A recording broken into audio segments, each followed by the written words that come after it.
Friends, welcome to my channel. இன்றைக்கி என்ன நம்ம செய்ய போது பார்த்தீங்கன்னா பிரெட் பஜ்ஜி. வாங்க எப்படி செய்யறதுன்னு பார்க்கலாம். அதுக்கு பிரெட்டை எடுத்து நம்ம ட்ரையாங்கிள் ஷேப்பில் கட் பண்ணி எடுத்துக்கலாம். எல்லா பிரெட்டையும் நீங்கள் அப்படி எடுத்துக்கோங்க. இப்போ நம்ம குட்டி குட்டியாக ட்ரையாங்கிள் ஷேப்பில் இதை கட் பண்ணி எடுத்துக்கிட்டோம். இப்போ நம்ம பஜ்ஜி மாவு போட்டு பஜ்ஜி மிக்ஸ் பண்ணிக்கலாம். இப்போ நம்மளோட மாவு ரெடி. இப்போ நம்ம பேனில் எண்ணெய் ஊற்றி நல்லா காய வச்சுக்கலாம். இப்போ நம்ம செஞ்சு வச்சுருந்த பிரெட் ஸ்லைஸை இந்த மாவோட டிப் பண்ணி அந்த எண்ணெயில் போட்டுக்கலாம். இப்போ எண்ணெயில் நம்ம போட்டுடலாம்.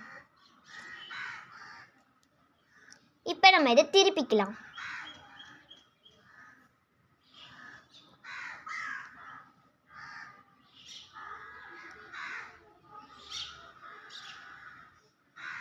இப்போ நம்ம இன்னொரு பிரெட் சைஸ்லையும் போட்டுக்கலாம். இப்போ நம்மளோட சூப்பரான பிரெட் சைஸ் ரெடி. இது ரொம்ப சாஃப்டாகவும் ரொம்ப சூப்பராக இருக்கும். நீங்களும் உங்கள் வீட்டில் ட்ரை பண்ணி பாருங்கள். பாய்.